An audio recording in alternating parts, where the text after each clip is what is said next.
The stars above Varelia were cold and bright. The palace stood high above the city, its towers glowing with silver light. Inside one of the towers, a young alien princess named Serana sat by a wide window. Her arms were weak, and her legs did not move like the others. She spoke slowly and often had to use a small device to help her talk. Many in the palace did not look at her. Some whispered that she should have never been born. Serana was smart and kind, but no one cared. The people of Varelia loved power, beauty, and speed. Her brothers were strong warriors. Her sister was a skilled pilot. Serana was kept away from the crowds. Her mother visited her sometimes.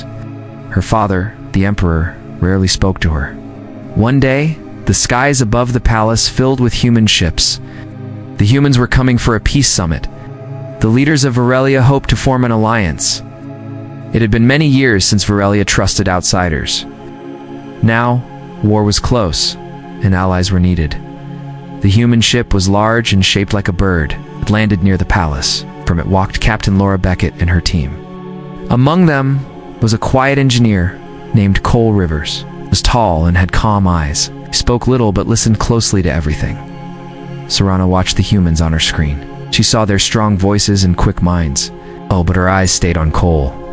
He didn't act like the others. He looked around with care, like he wanted to understand, not just speak. She wondered if he would look at her the same way. That night, Serana found an old communication panel in her room. She had read about how humans use text to talk. Slowly, with her fingers, she sent a short message. She did not expect an answer. But minutes later, the screen blinked. A message came back. It was from Cole. He said hello. He asked who she was. Serana smiled. Over the next few days, they talked in secret. She told him her name. She told him about the tower, about the garden she could not visit, and about the people who called her weak. Cole never laughed. He asked questions. He told her about Earth, about quiet lakes and warm food. He said she was not weak, said she was brave. Serana looked forward to every night. It was the only time she felt free. She began to dream of walking outside, of flying in a ship, of having someone hold her hand. She dreamed of being seen. One morning, Cole walked past her tower. He looked up and smiled. Serana was behind the glass. She waved. No one saw, but her heart beat fast. The summit was busy. Talks went on for hours. Some Varelian nobles did not trust the humans. Some humans thought the Varelians were too proud. Still, peace was close. One evening, Serana's mother visited her. She saw the glow in her daughter's eyes. She asked no questions. But before she left, she whispered, "Do not be afraid to want more." That night, Serana told Cole something she had never said to anyone. She said, "I wish someone would choose me, not out of duty, but because they saw me." Cole took a long time to reply. Then he said, "I see you." Outside, the stars kept shining. The wind moved through the high towers of Varelia, and in a small, hidden room, a new story had begun. The days after their first secret talk passed slowly. Serana waited each evening for Cole's message.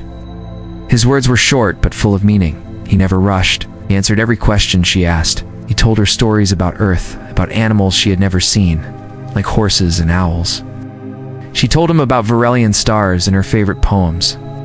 Serana felt something new. She did not feel like a hidden thing anymore. She felt seen.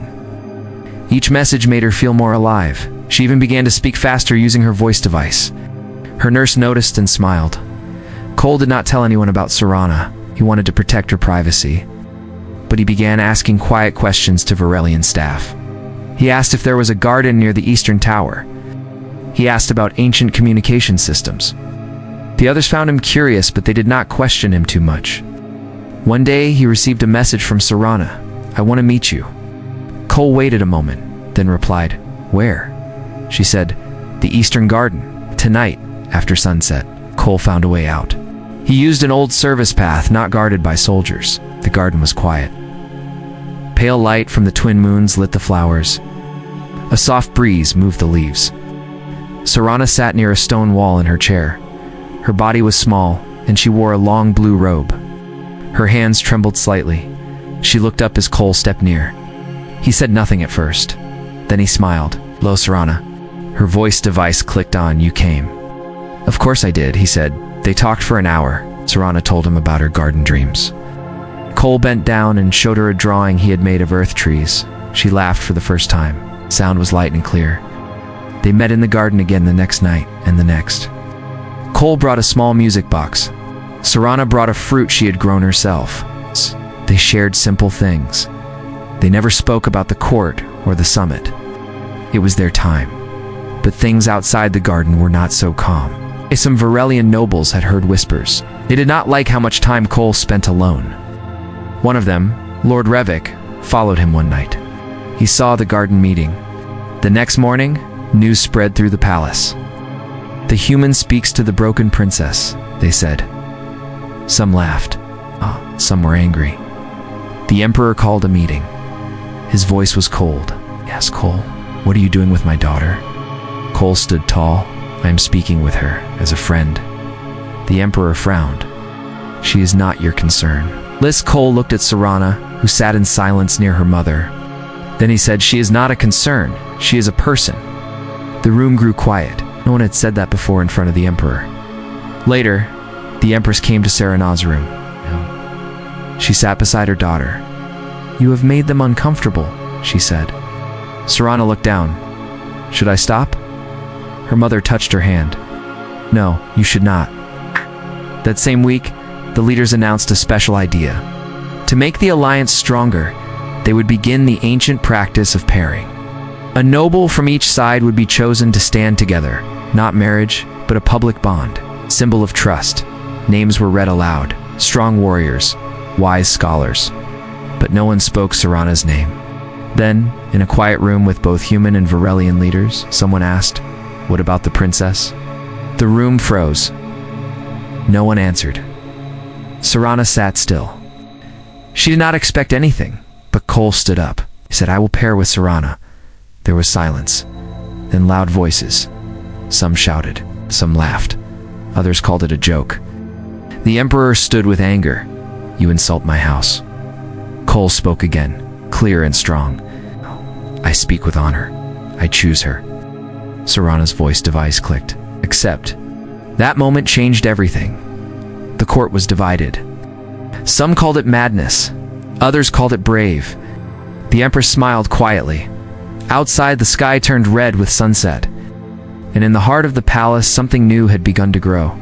The decision made by Cole and Serana spread quickly across both worlds.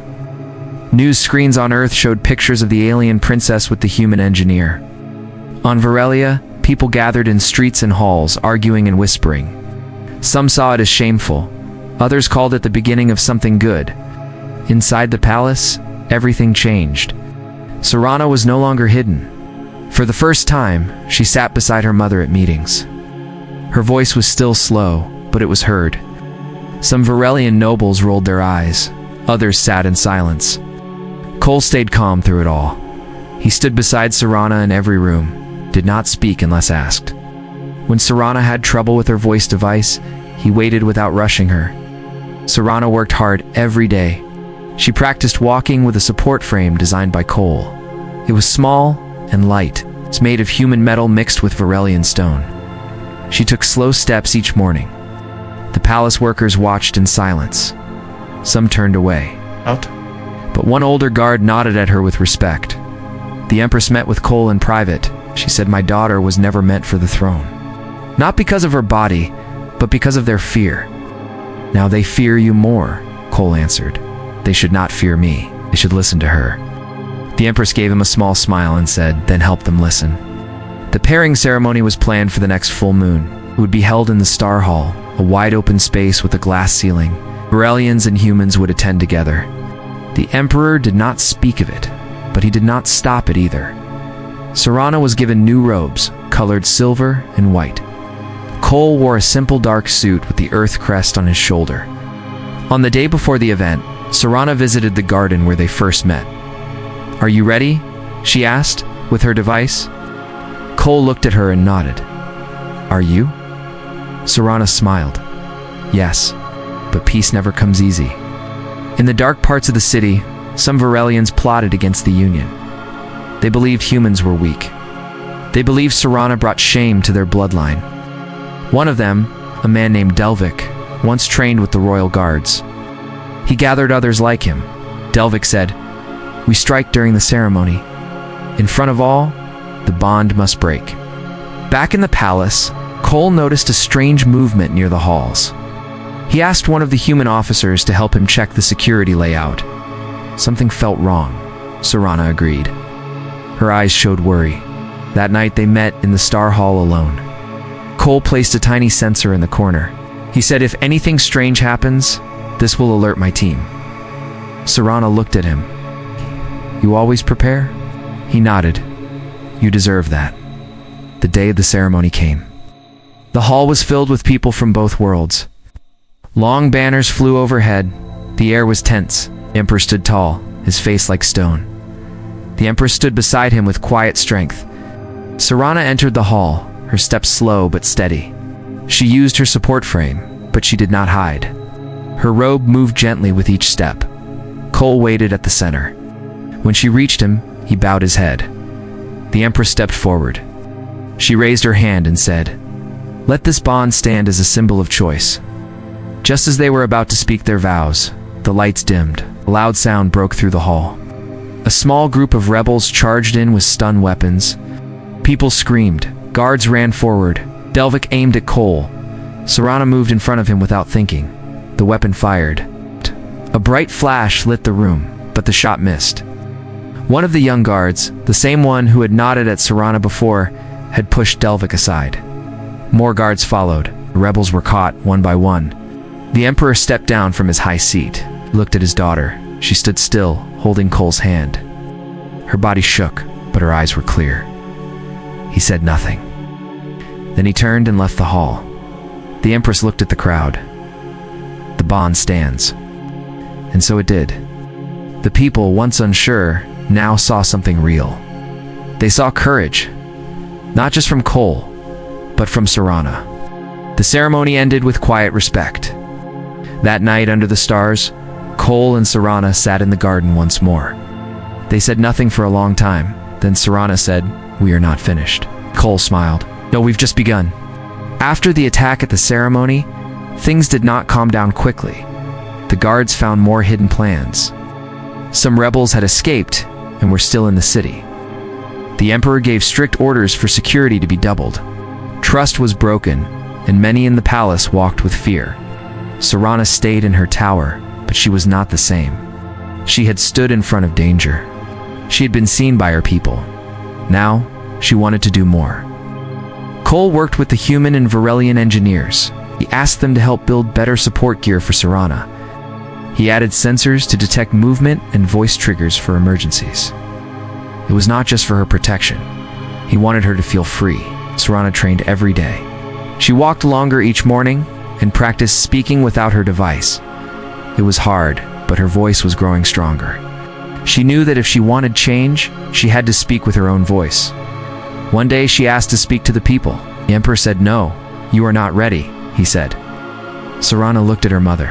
The Empress nodded softly. Later that night, the Empress came to her room and said, "Do what must be done." So Serana made a plan. Cole helped her record a message. It showed her standing in the garden. She spoke clearly, though her voice shook. "I am not perfect, but I am real. Want peace. Not for the strong alone, but for everyone. I choose this path, not because it is easy, but because it is right." The video was sent across both worlds. People watched. Some wept, some turned away, but many listened. In the streets of Varelia, young students began to wear silver ribbons for Serana. On Earth, news hosts spoke about her bravery. Human Rider called her the voice from the tower. The rebels, still hiding, were angry. Delvik, the leader, planned another attack. This time, they would strike the palace directly. He wanted to break Serana's spirit, wanted to prove that strength alone ruled. Cole had guessed this. Placed more sensors near the outer gates. He worked with both human and Varelian soldiers to build a quiet line of defense. Serana was not told of the danger. Cole wanted her to focus on hope, but Serana knew. She felt it in the way people moved. She heard it in the silence between words. She called Cole to the garden late one night. "They will come again. she said. He nodded. I'm ready. So am I, she said. The next day, the palace held a unity festival. Both humans and Varelians came together to share music, food, and stories. Serana was the guest of honor. She wore a robe the color of dawn. Cole walked beside her. In the middle of the event, explosions shook the ground. Smoke rose from the west gate. Soldiers ran toward the sound. People screamed and scattered. Delvik and his fighters charged in, using smoke to hide. But they were met by human marines and Varelian guards. Cole stayed close to Serana, leading her toward a safe room, but Serana stopped. No, she said. It's not safe, Cole told her. Then they must see me stand, she said. She walked into the center of the open court. Her steps were slow but strong. She raised her hand. Her voice, loud through a speaker, called out, "Stop. This is not strength. This is fear wearing armor. I am not afraid. You will not win." The rebels paused. Some looked at her in silence. Delvik raised his weapon. But before he could fire, a group of young guards blocked his aim. The fight ended quickly. The rebels were taken. Delvik was silent as they led him away. Later, the Emperor met with Serana. He looked tired. He said, "You were right." They listened. She nodded because I spoke. He looked at Cole. "Gah, and you stood by her," Cole said, "always." The Emperor turned to Serana. "You are no longer hidden. The people have chosen to follow you. Lead them well." That night, Serana sat with Cole in the garden. Stars above them were clear. She said, "Tomorrow, we begin again," he replied side by side. The sun rose over the silver towers of Varelia. People across the planet woke to a new day. In the palace, things were different. Walls that once held silence now echoed with voices of change. The princess who had once lived in the shadows was now a leader. Serana began her mornings with meetings. Her new council included humans and Varelians. She listened more than she spoke. But when she did speak, people paid attention. Her voice was no longer hidden. It was clear, steady, and strong. Cole stayed by her side. He didn't wear a uniform. He was not a soldier or a noble. He was something else, a partner who believed in her when no one else did. Serana often said, "He saw me when the world would not." In the cities, statues were painted with silver and blue. Schools taught about the unity between worlds. On Earth, children wore pins with Serana's image. She had become more than a symbol. She had become hope. But peace needs care.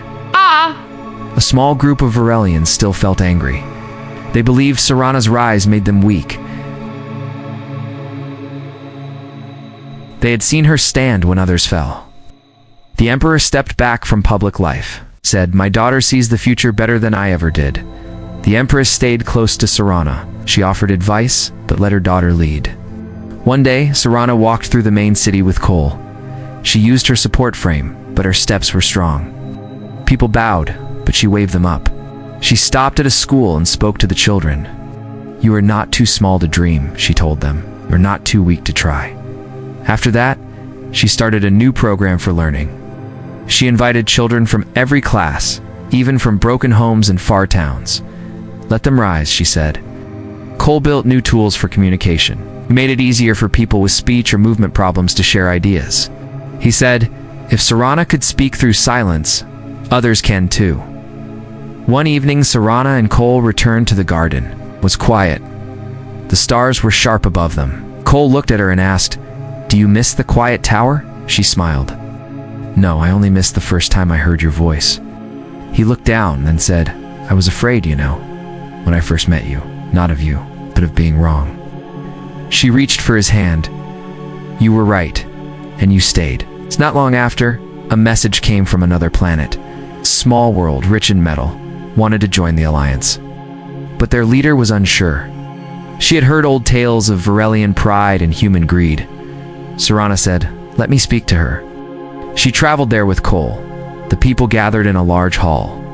Serana walked in slowly, her head high. She spoke in simple words.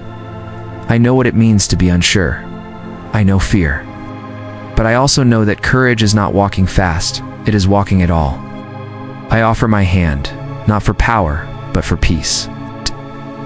The leader of that world stood up. She walked to Serana and took her hand. "Then let peace begin." More worlds followed. The alliance grew. Not because of ships or weapons, but because of truth. Back on Varelia, the people asked for a celebration. They called it Day of First Light. It honored the moment Serana stood in the hall and said, "I accept." During the celebration, Serana stood on a high balcony. She looked over the crowd. Cole stood beside her. "Look at them," she said. "They once looked away. Now they look forward." Cole nodded. "Because of you." She turned to him. "Because of us." And as the crowd cheered below, Serana knew her journey had only begun. She was not just a princess. She was not just someone who had once been forgotten. She was a leader who had walked through silence and found her voice. And through it all, the one who had seen her first still stood beside her. The stars above Varelia shone bright. A new story had been written. One of courage, choice, and quiet strength that could not be broken.